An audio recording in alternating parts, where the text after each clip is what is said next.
Hello everybody, my name is Kai, and welcome back to Warframe. Today we will be going over Equinox and why I think that she is the best nuke frame in the entire game with this build. Starting off with some formalities, you might know that I've actually already covered this on my channel in a video that is a little bit old. The only reason I'm actually redoing it now is because I have a little bit of a bigger audience and I think that it would reach some more people, and also, this build is so ridiculously strong and I never see anybody using it. As in, playing with DE on stream and they were very confused as to how everything was dying so quickly using this build. Equinox main nuking with Terrify is not a new thing ever since the armor strip changes in the Veilbreaker update, but the reason that I'm covering this again is because I think that I have the best version of it. It is the most optimized with the lowest drains possible on all of your abilities, especially main, and maximum range paired with just the right amount of strength necessary. So why don't we go right into the build, everybody? Starting off with the fact that this is a Dayform Equinox build. We will not be using Rest, Pacify, or Mend as they are the night form of Equinox's abilities.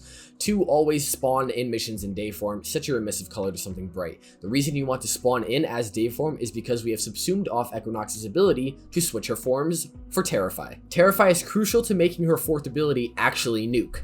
But MAME on its own, as you can see when casting it, applies a slash tick to every enemy, but that's not where the power of this ability comes from. When shooting enemies, you will notice that in the top right, you start to build up a damage counter. Now the more enemies you shoot, the more damage you build up. When you uncast the ability, you will re-release this damage to every enemy in the area, but it does barely anything as the slash damage is weak to enemy armor. This is where Terrify comes in. Casting the ability again and shooting the same amount of enemies for the same amount of damage buildup, if we use Terrify to armor strip all of these enemies and fully remove their armor when uncasting the ability, now it will one-shot all of them with the same amount of damage buildup. The armor strip that Terrify provides also allows your weapons to deal insane amounts of damage. This meme build that I have on my Excel chart for maximum fire rate is actually able to contend in this steel path just because of how powerful an armor strip ability like Terrify is. The true intricacies of this build arise when we look at the mods and the methods used to achieve these stats, so why don't we look at the build right now.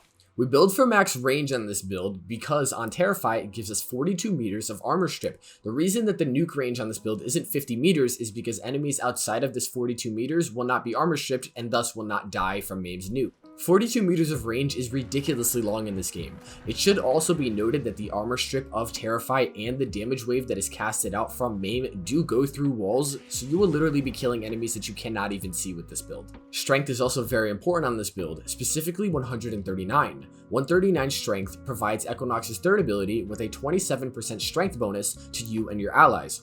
Or so it seems. When actually casting this ability in-game, you will gain 28% instead of 27%. Do not ask me why this happens. This rounding up of provoked strength is very important. At 167% strength on Terrify, we full strip armor in a single cast. Adding the 139 plus the 28% from provoke gives us a perfect 167 for a full strip of armor in one cast. Casting Terrify without provoke active will only strip 83% of enemies' armor. But if we activate provoke and then cast our Terrify, you will see that all enemies have no more armor. This strength provides some more bonuses though. Terrify has an enemies affected cap, more strength equals more enemies affected in a single cast. Provoke also gives ability strength to allies, and I'm sure that they will appreciate this, alongside it obviously giving ability strength to your second ability, that being Rage, which increases damage vulnerability.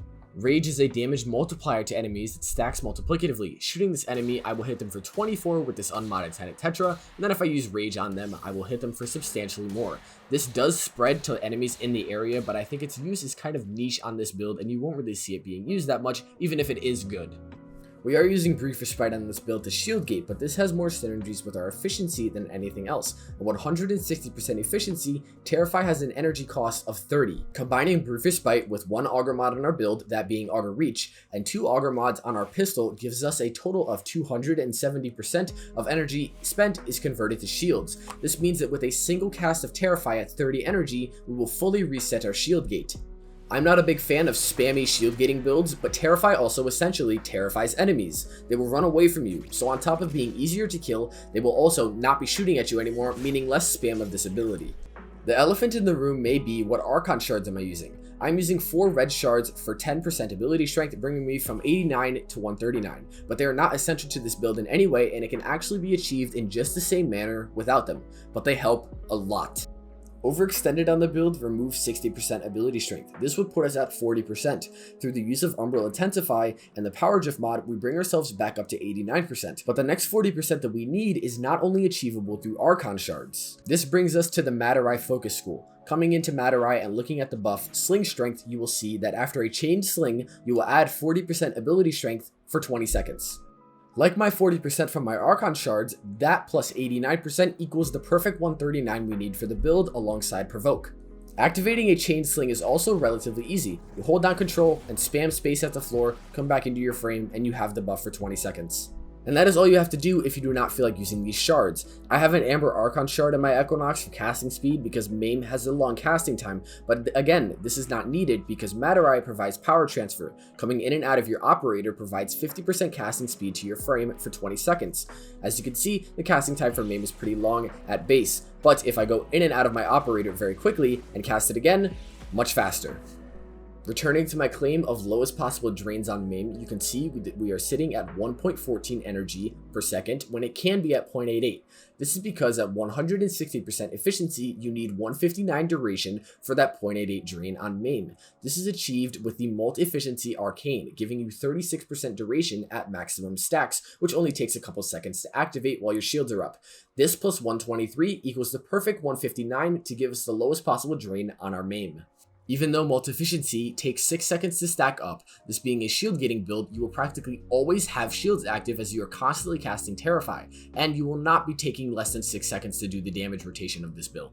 You might be asking why I use some mods to achieve these stats. Power Drift, for example, is better than something like Augur Secrets because we do not need the extra strength, nor do we need the extra energy to shields. It also gives us knockdown resistance, which is very nice. Other strength mods such as Transient Fortitude are not good on this build because it reduces duration, and you need duration to hit those maximum caps on our lowest efficiency. Constitution also provides knockdown recovery in case our Power Drift knockdown resist does not work. I want you guys to believe me when I say that I've tested so many forms of this build and this is the best that it gets. We're sitting at the best stats. We have the lowest possible drains on all of our abilities that we can do. We are also sitting at maximum range and the perfect amount of strength required to full ship in one cast. I've tested all of this with 9 Forma in my Equinox. That brings me to my next point. Here I am on Overframe to show that you do not need that many Forma to make this work. You only need 4, and while I know that that is a little bit of an investment, I think the power of this build warrants that. The Forma is just to replace one of the default polarities on her because a D is not great, but besides this, you don't need 9 Forma or the Archon Shards to make it work. The damage rotation is very simple. Just make sure you have Provoke up so that your Terrify when you cast it will full strip, cast your 4, kill some enemies for the damage, pop your Terrify, and just literally kill everything in one cast. This brings up a very important point about this build though. Since the damage you deal with your weapons is directly proportional to how much damage you get in your nuke, using good weapons like the Fenmore or the Glaive Prime is very key to making this build work. Weapons that can output a lot of damage in very short amount of times like the Felarx or the Trumna, anything like that are great for this build as you want to be nuking as much as possible.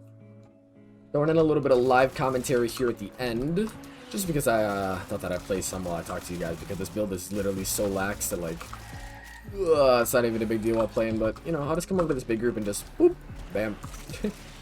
it's so funny. Enemies that just like decide to shoot at you too, you just cast Terrify, which resets your shield gate and de-aggroes them. I literally just run around doing this. I don't even cast Terrify when I want to nuke sometimes because it just armor chips enemies, which makes them like even easier to kill. Because you barely need any build up to just kill everything. I mean, look at that last 30 seconds of gameplay right there. How is that fair? Like, how is that fair? Only thing I'll say is that Arcane Energize is like kind of a necessity on this build because of how spammy it is. Even though the energy economy is really damn good, like, it's still kind of needed. And I just killed those enemies through that wall because Terrify and this are just so busted.